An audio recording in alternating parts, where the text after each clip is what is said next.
Welcome home to USA Global TV and Radio, a place where dreams take flight, with authentic storytelling, diverse perspectives and meaningful conversations, where global stories unite and bridges are built beyond all borders. Discover world-class education, entertainment, hope and inspiration. Together, we're building bridges worldwide. Subscribe to our channel, USA Global TV. Download our app, USA Global TV. Be our guest or join our team. Visit usaglobaltv.com. Thanks to our founder and executive producer, Dr. Jacqueline Kerbeck. Music score by Yeffy Tang from Cloud Road Music.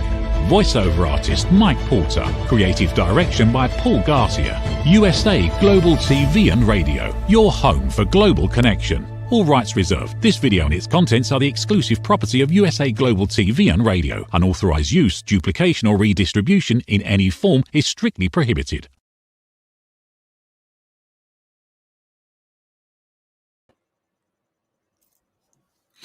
Good morning, good afternoon, good evening, and welcome home to USA Global TV and Radio, where today's show, Authentic Achievements, we're going to be talking about loyalty, excellence, and inspiration, the cornerstones of authentic achievement.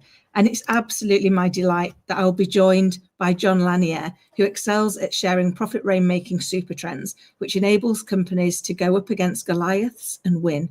He's a popular speaker with his highly effective program, Profit Rainmaking, the 7 Universal Truths to Loyal Customers, Exceptional Operations and Inspired Teams.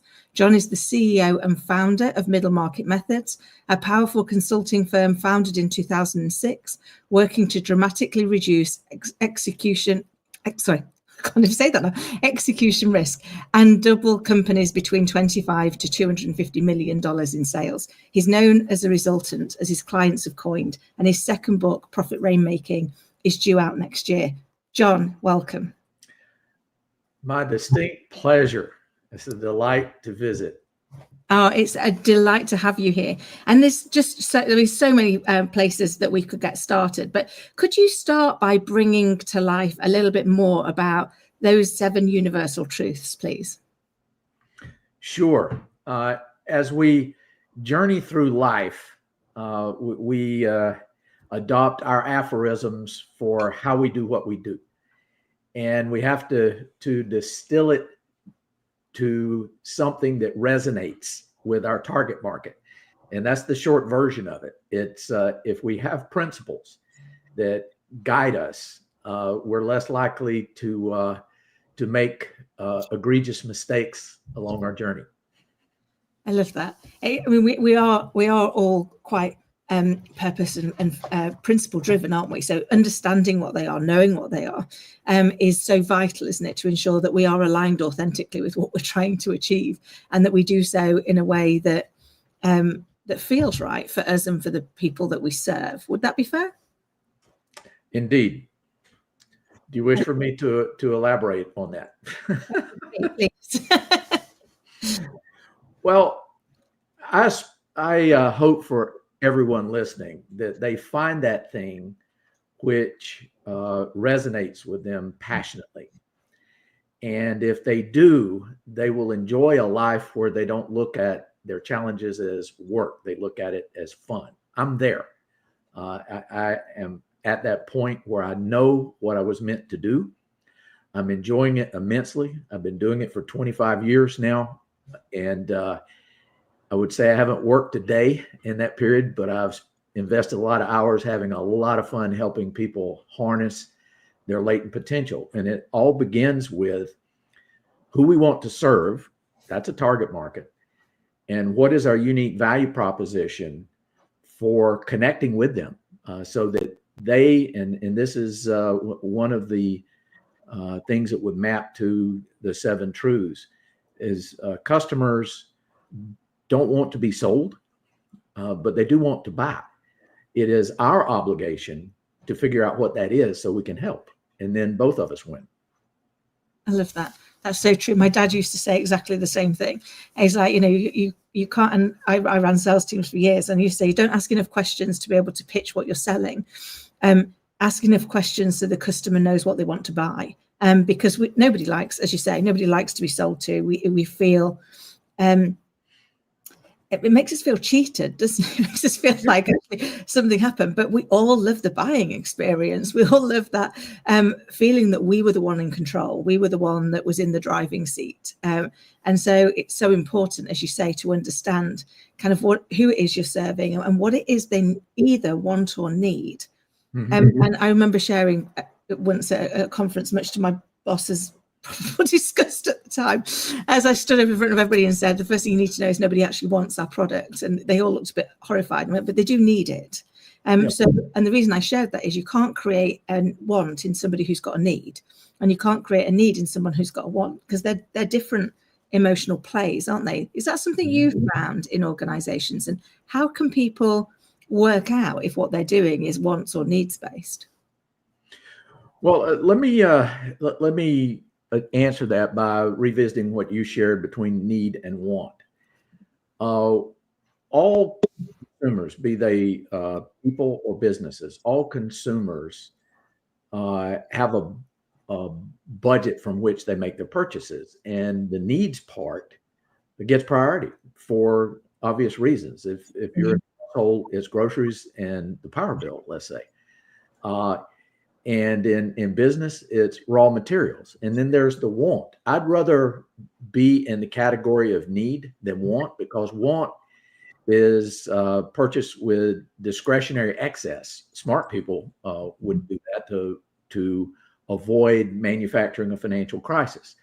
So one of your best aspirations would be mapping what you offer as a vendor to a customer need. And there, if I may go a little bit further, there are some techniques for getting there a lot faster.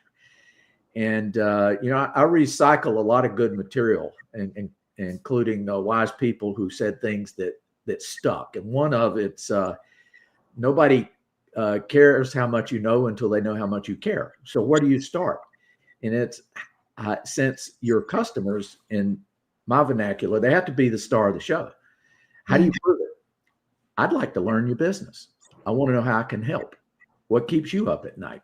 What happens if you encounter rapid growth? What are your bottlenecks? When you ask those types of questions Socratically, you're communicating that I want to figure out if I can do anything to help.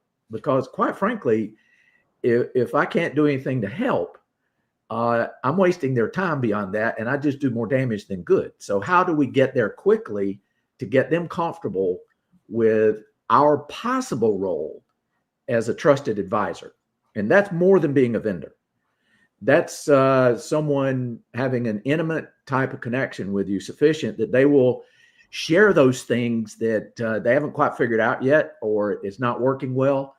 And it may not be something that we sell or offer, but the relationships are often built on what you bring to the table from your network that does solve their problem. And then you earn trust. And I wager that trusted advisor is more important than vendor status per se, because you are there to serve, and that's give as opposed to take. And I'd say giving is mapping to a need, and taking is trying to sell them something. And to your earlier comments, you have a much better dynamic if they perceive you in the need category than a want category. I love that. It's so true, isn't it? It's like if we seek first to understand, because at our core, everybody wants to be listened to, understood, and respected. And it doesn't mean to say we can't disagree, but we don't disrespect. And I think too often we don't take the time to build that relationship, to really understand what's going on in the world for that person, to be able to see whether or not there is something we can do to help, even as you say, if that is somebody in your connections that can help, not necessarily you directly. And I think when we start to come at it from that position of seeking first to understand, we build much stronger relationships, don't we? Well, it's an exercise in civility that unfortunately COVID set back about 2 centuries. It's connecting on an interpersonal level, dusting off our EQ skills. All this is really important. And the seek first to understand is a Covey principle, and it's one of his 7, and I think it's great. But connecting at a personal level is where everything has to start, because what is any dynamic absent trust? Yeah, I completely agree. I guess for me, when I think seek first to understand, I think person before company. Yeah. Because actually everybody you deal with, it was like the other day, I was like, oh, Kim, business is difficult. And I'm like, okay, tell me more, let me understand that. And he's like, well, you've got business partners, like they're people, and you've got colleagues, they're people, and he went through this whole list. So you've got to regulators, they're even they're people.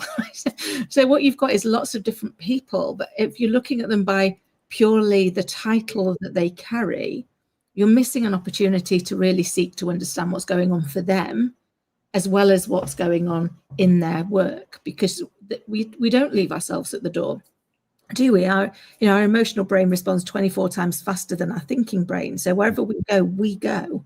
So if we can understand the person and then the wider situation, that's where you start to really build that trust, isn't it? Indeed. I'm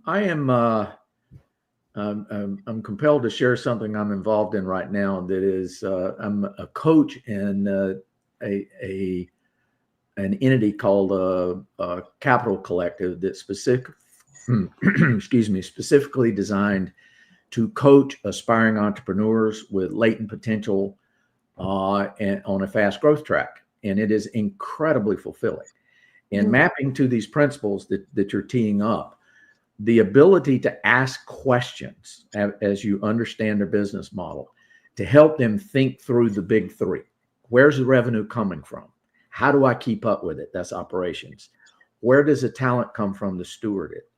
It is by crafting good questions relative to their business model and their target market, they understand better their version of super trends. What are the things within and beyond my control that are really dictating what is possible in this industry vertical? And seeing how these really devoted, passionate entrepreneurs are blossoming into dissecting what they're dealing with and coming up with their own algorithms for how they competitively prevail in what they do. It's just a great thing. It's like a parent watching your kid learn how to stand on their own on the first time. And they'll take off, as you know, as a parent, once they figure out how to keep their balance standing up, running at a fast pace isn't far behind. Yeah. So these are marvelous things. And this is how this comes into being to create value. And you can do well by doing good. And the well part is economic reward, but good, does it serve a need? And where do we fit in the overall economy and our industry verticals particularly, and our unique value proposition specifically? I would argue respectfully that we get there by asking the right questions to make sure what we offer is perceived by our target market as, yeah, I need that. And not only I need that, but I need it from you because you get me. That's a special moment. Yeah, I love that. It's so true. You've got, we need to, you've got to put the work in, haven't you? And I've always thought that actually one of the greatest gifts you can have is the ability to ask really good questions. Because we've all seen that moment, haven't you, where either somebody's asked you a question and it's gone, oh my God, yeah, that's really unlocked it, or you've asked a question of somebody else and it's really unlocked the answer. And that's just priceless, isn't it? As a moment of how do we get better at asking questions that seek to understand, but that also allow us to spot our own unconscious bias. For me, one of the things that I'm really passionate about at the moment is curiosity. Like being really much more curious about myself and about others. Why do I think this? Why do you think that? What can you see I can't see? Because I think we've unfortunately over the last many decades have crafted leadership in a way that says you've got to know all the answers, which means you're not open to good questions anymore. So how do we make that move? How do we how do we start to have the courage to ask questions instead of telling people what we think the answer is?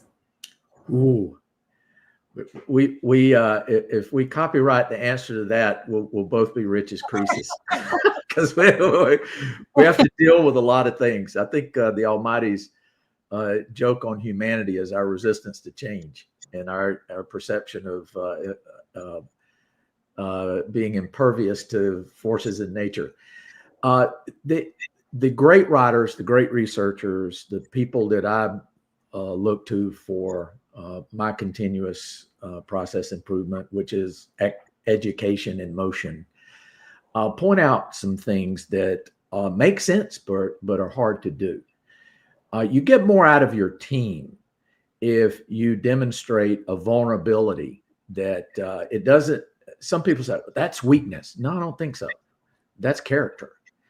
And one of the things that I have found in going on 35 years of process improvement type work is that the people who know what's wrong are in the trenches at the most granular level in the workflow. They haven't been asked what they think is wrong.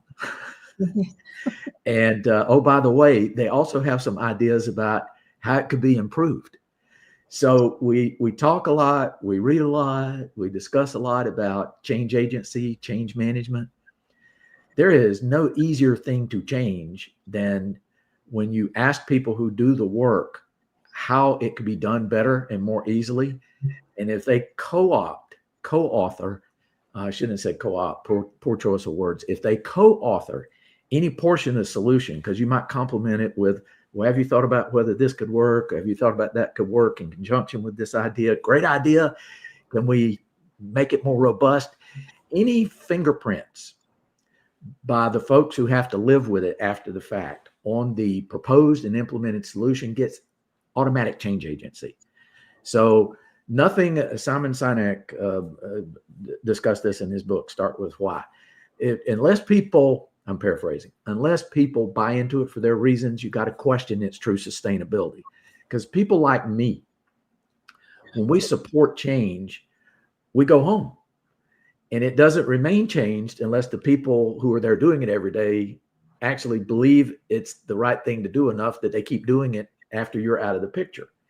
And in my own business model, to make sure I'm calibrated to this phenomenon, I deliberately put myself in a position where I have zero position authority.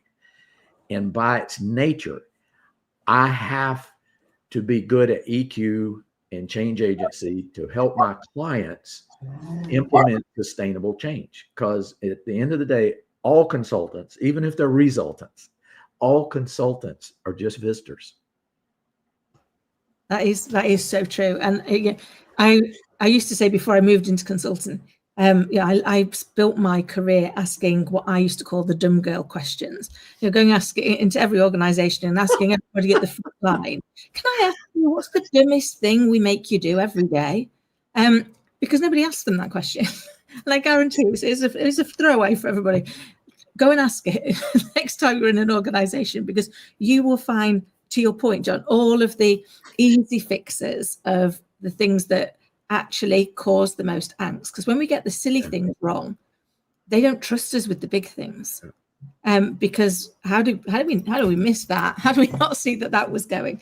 And so I love that whole essence is around going in and finding out what it feels like to be there. What does every day look, sound, feel like? What are the bits that you'd go, oh, don't make me do this again? And what are the bits where you're like, why did they not do that? And I would absolutely love for us to dig into that in a little bit more detail, but we are going to quickly go to a commercial break with the sponsors. So I'll give you a chance to think through that. And sure. I already have the example. On the way back. I'll see you in a couple of seconds. All right, thanks. In a world craving connection, one platform dared to dream bigger. USA Global TV and Radio, a beacon for global voices, authentic storytelling, and elevated listening. Led by visionary Dr. Jacqueline Kerbeck, the journey from a spark to a global force is now captured in one inspiring book. Honored with YouTube's Silver Creator Award for surpassing 100,000 subscribers. Discover the evolution, the challenges, the triumphs, and the unstoppable spirit that created a global movement. Executive producer Dr. Jacqueline Kerbeck. Music score by Yeffy Tang. Creative director Paul Garcia. This video and its contents are the exclusive property of USA Global TV and Radio. Unauthorized use, duplication, or redistribution in any form is strictly prohibited.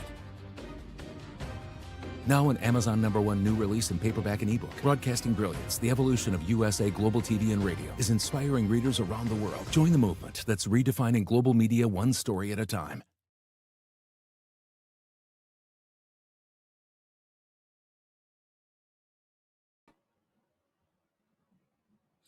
Fab. Thank you so much for my sponsors. And what an amazing journey that USA Global TV and Radio has gone on. And I'm very grateful to be one of the hosts and to have my good friend, Dr. Jacqueline, as the owner of this, the inspiration and the visionary that is creating this space for us to be able to learn together, to grow together, and to share together. And for that, I'm very grateful.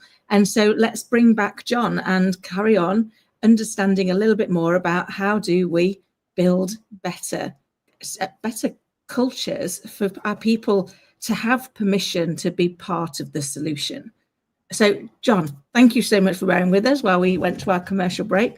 Can we now get into that whole part of, how do we have the courage to be vulnerable? Because I think, as you mentioned earlier, when people say it's weakness, actually it takes a lot of courage to show some vulnerability and to understand how to show vulnerability without losing credibility, because you don't come in and be like a vulnerable mess on the floor, because that's not going to help.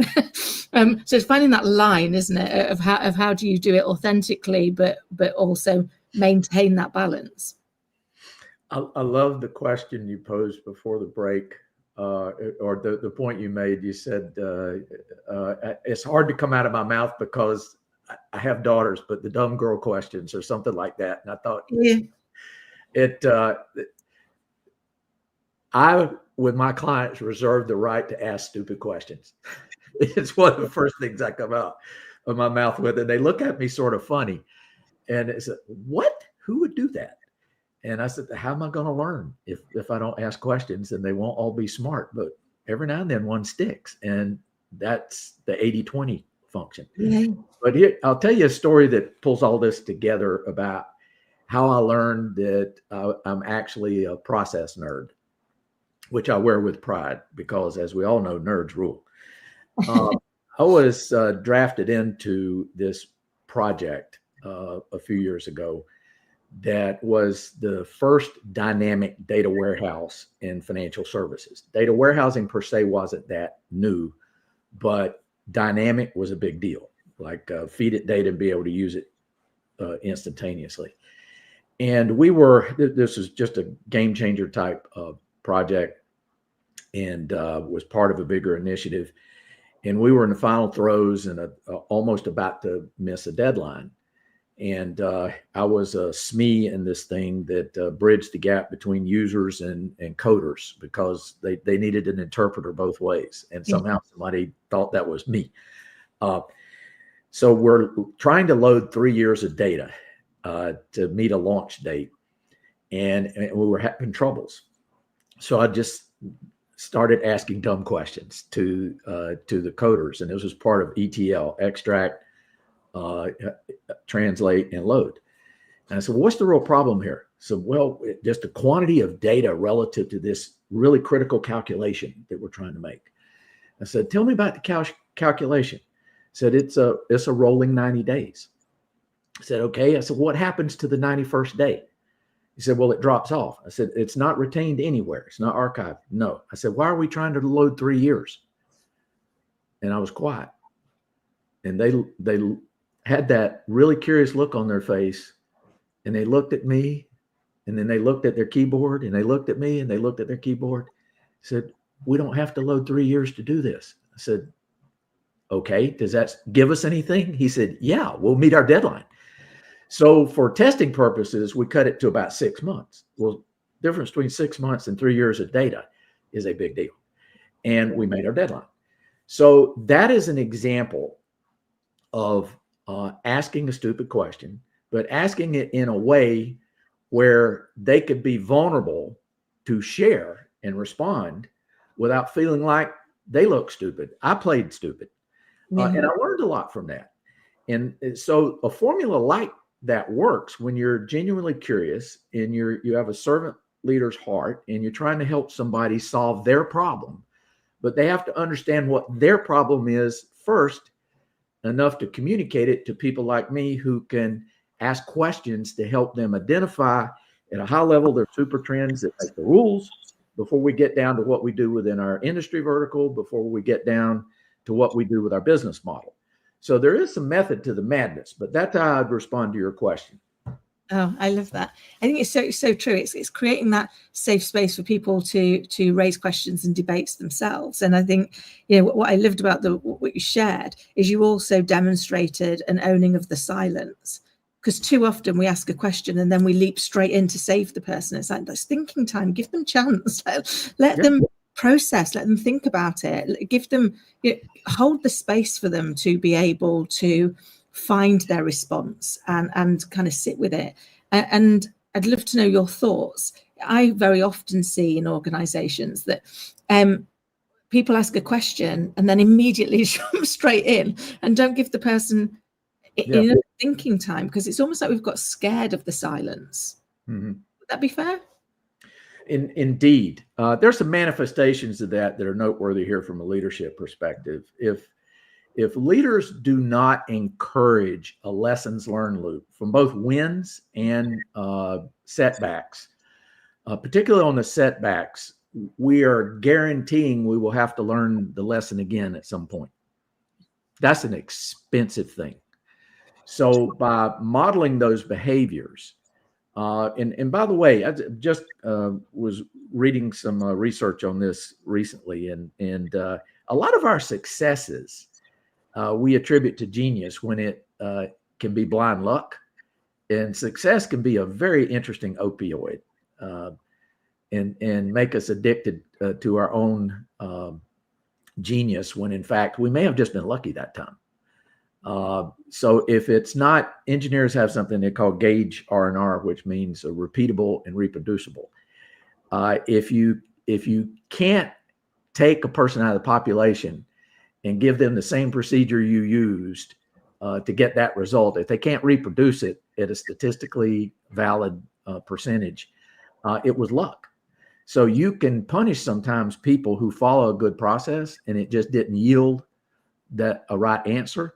And you could go the opposite extreme and you could have a sample of one where you won the lottery, but you won't win the lottery again tomorrow morning by buying a ticket the same time of day at the same place. It's just sometimes you're lucky and sometimes you're unlucky. There's a phenomenon that Kahneman and Tversky wrote about in Thinking Fast and Slow, which is called a regression toward the mean. You shouldn't be too harsh on people who had a boo-boo who followed the procedures, and you shouldn't get too euphoric about somebody who has a black swan that you did well on and thinking, oh, that'll happen again tomorrow. It's more in the mean area. What we're after is reducing variation. That was a mouthful, wasn't it? Play that back slowly. It was, but there were so many great points in there, because I think often we praise some of the wrong things, and there was some research done that I can't remember who did it. I think it was either Stanford or Yale, and they identified that people that had been praised for success over time performed worse than the people who had been praised for progress. Because eventually the people that have been praised for success started to have a really small risk appetite for something they couldn't guarantee they were going to be successful at. Whereas the people that were constantly praised for the progress, for the learning, for the keep getting back up, they were the ones that went on to outperform, because actually they had a much greater risk appetite for getting it wrong. because that wasn't how it wasn't how their worth was valued. And it felt like that kind of fit in with what you were saying. I'm not trying to, get too euphoric over the success piece and beat up the people that are doing the process and learning from it, because actually, they're probably the ones that are ultimately going to make the biggest impact for us. There's some corollaries to that, also backed by some science. Is that the behaviors should be lauded, not the person, because if you want other people to benefit by those best practices and maybe these are trade secrets. If we want the whole team to adopt this stuff, we should associate with a pool of knowledge, not a person. Another point I'd make in reaction to what you just shared is that learning organizations have a future. Organizations which eschew the possibility of your cheese moving tend to be writing their own obituaries. So how do we make sure, and this is a Darwinian thing, how do we make sure we're evolving relative to our ecosystem? We have to keep an eye on the horizon for those super trends that change the way we can do business. Yeah, that is so true. And I think, for me, I kind of, when I guess I look at kind of praising the progress, I'll take it back to my little girl, which, I look at her and every time she succeeds in something, the bit I'm proudest of and the bit I share with her is the fact that she never gave up. She never stopped trying. Even when it was hard, she kept going. And that's the same as what I praise in my teams, which is, I love is the fact that you just don't give up. You brush it off, you take the lesson, you take the learning, and you look at what can I do now that I can see a little bit more of the road, because when we make a mistake, we see something we didn't know before. So as long as we learn from it, just like to your point, when we learn from the things that went well. So what did I do this time that I'd like to repeat, and what did I do that I'd like to alter, so that we are in that constant evolution. And for me, I'd love to know your thoughts. I think one of the most important skills that we need to embrace right now as leaders and as people is intentional curiosity. So being much more intentionally curious about what we think, what other people think, what's going on in technology, in society, in environment, so that we can continue to learn and evolve to remain relevant. Because if we don't, to your point, our relevance is impeded, and we face the one thing most of us fear, which is becoming irrelevant. Mm-hmm. What are your thoughts? I'm going to share what I practice, and I adopted it from a recommendation. I stand on the shoulders of giants to the extent I know anything that has value. I probably learned it from somebody else, but they wanted to make sure that I knew about it. And so I'm honoring them and sharing things like this. I read recently something similar on this, and they packaged it as a personal board of directors. Well, we know from business, a good board of directors is inherently curious, like a 2-year-old kind of curious. Why, until they get a plausible answer. And our personal board of directors, in my case, it's eclectic. People diametrically wired oppositely from me, and we're friends. Don't necessarily agree on much, but we have fun debating. That's intellectually stimulating. And like if you want to know just how myopic a human being can become, read Freakonomics and walk away the same way you started before you read the book. So when you have data behind certain things, that wow, this past scientific method, and this is not what I thought was going to be the answer. Who do we have who has that type of trust between them, that they can share things, and it's about a point. It's about interpretation of data. It's about another way of looking at things, and it's not personal. The moment something becomes personal, you already lost.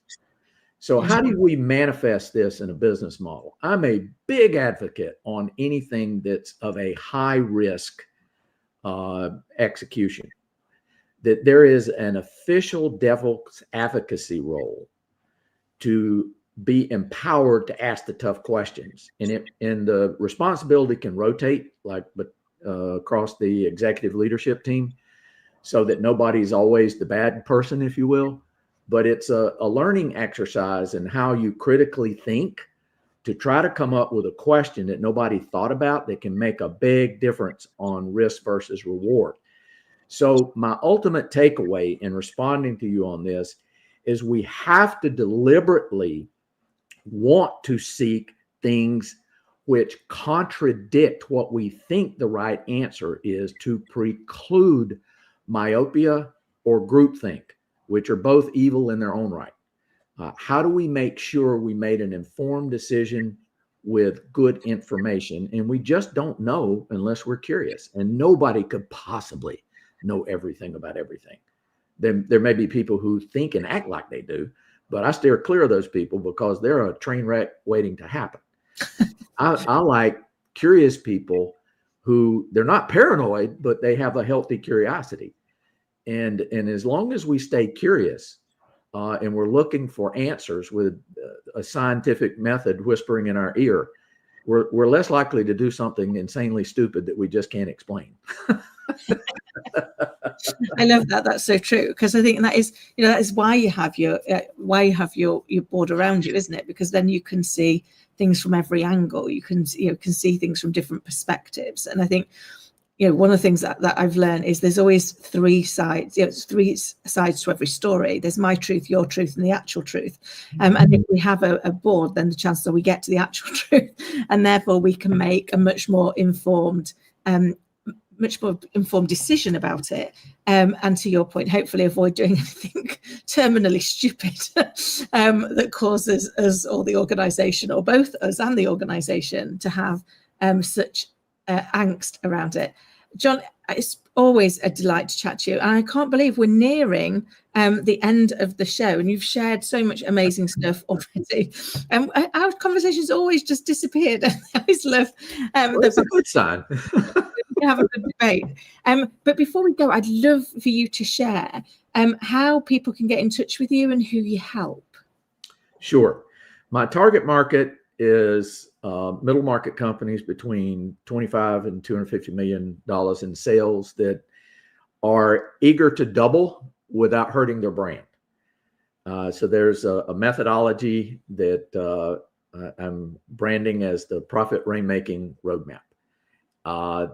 And you can also reach me on my website, which you have screening there, www.middlemarketmethods.com. You can reach me through there. You'll see on this a reading list. Anything that I've devoured that I think was valuable to my clientele, I share. You'll find 300 books there and growing. Like I said, I'm a continuous student. I write a quarterly privately circulated value creation article. If you want to subscribe to that free, just reach me through the website and we'll be happy to add you. I enjoy being a podcast guest, and you'll find me out there probably on YouTube sharing some things. So between my website and how you can reach me there, and LinkedIn, let's not forget, you showed that early. And there's you just showed the book I created coming out of grad school, Value Creation in Middle Market Private Equity. You graciously alluded to the one that will come out first quarter next year, entitled Profit Rainmaking, Loyal Customers, Exceptional Operations, and Inspired Teams. So I'm in pay forward mode. I call it my third trimester of life, and I'm paying back that thing to the mentors who made me for the benefit of other people. And I do that through consultancy, speaking, and writing, all the above. Well, John, thank you so much for coming on and sharing your insight and your lived experience and your willingness to debate what has been a really interesting topic. I hope the people listening and watching have found it as interesting as I have. I look forward to our next conversation. And until next time, here on USA Global TV and Radio, take care. In a world full of noise, misunderstandings, and interruptions, master the art of listening with Dr. Jacqueline Kerbeck. Dr. Jacqueline Kerbeck is the listening mentor of USA Global TV and Radio and the Amazon #1 best-selling author of Mastering the Power of Elevated Listening. Elevate your listening. Elevate your life.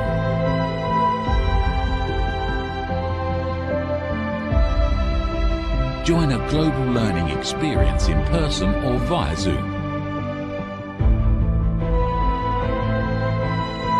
Reserve your spot today. usaglobaltv.com/book-your-session or drjacqueline.thinkific.com. Join Dr. Kerbeck's listening courses or hire her to unlock deeper connections and authentic conversations. Get ready to wear the brand that's changing the world of media. Introducing the official USA Global TV and Radio online store. From our TV show hosts to our incredible global guests, you asked, we delivered. Rep your appearance with pride. Whether you've been on air, hosted a show, or tuned in, we have something just for you. Visit us at usaglobaltvradioshoп.myspreadshop.com and start shopping today. Check back frequently. We're dropping fresh new designs all the time. Showcase your role in our global community. These designs celebrate your voice, your story, your presence. It's more than just merchandise. It's a movement of hope, inspiration, education, and elevated listening. Head to usaglobaltvradioshoп.myspreadshop.com. Your spotlight awaits. USA Global TV and Radio. Elevate your style. Elevate the world. USA Global TV and Radio proudly presents Tracy Cram-Perkins, a dementia caregiving survivor teaching how to balance care with peace of mind. #1 resource for dementia caregivers. It's the book Dementia Home Care: How to Prepare Before, During, and After. Over 17,000 copies sold of this must-have guide. And now a testimonial from Tracy Smith. If I was to describe this book to someone who is going through a similar situation, I would underscore how important it is to have some sort of a tool or a guidebook to help you through certain stages. And there's so many, it's such an unknown topic to the average person. And to have this as a reference is essential. It's going to help you get through it personally, as well as help your loved one manage. To learn more, go to tracycramperkins.com. Tracy Cram-Perkins is an award-winning author. She's also the host of Dementia Home Care television show. Watch it here on USA Global TV and Radio. In a world that moves fast, there's strength in the woman who moves with grace. Introducing Bay London, where confidence meets craftsmanship.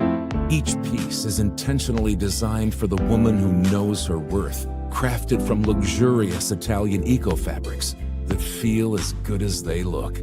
With elegant coverage, effortless support, and timeless style, our swimwear celebrates both your body and your essence.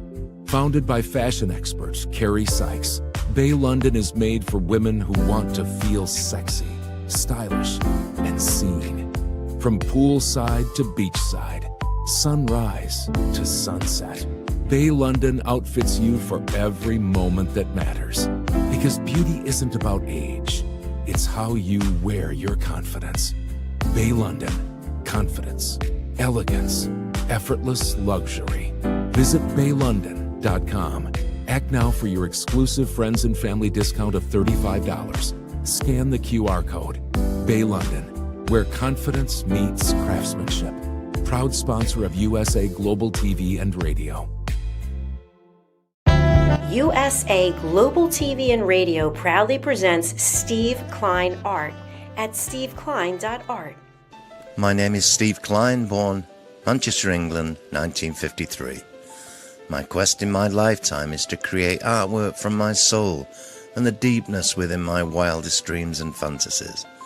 In 2012, my heart stopped when I was given too much anesthetic for a minor knee operation, and this near-death experience took me to another multi-dimensional world, an out-of-body experience, and I was given the gift of being blessed by an overwhelming, burning passion to become, for the very first time in my life, an artist with an eternal, passionate desire to bring my art, which I've named multi-dimensional, subliminal, freeform art, to the world, as only 3% recover from what I experienced, and now in my golden years want to release my cosmic, vital energy through my art to allow people to be a part of my cosmic dance.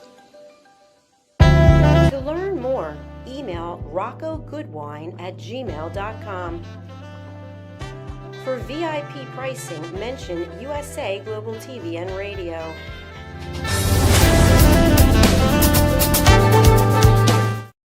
Thank you, viewers and listeners of USA Global TV and Radio, for joining us today.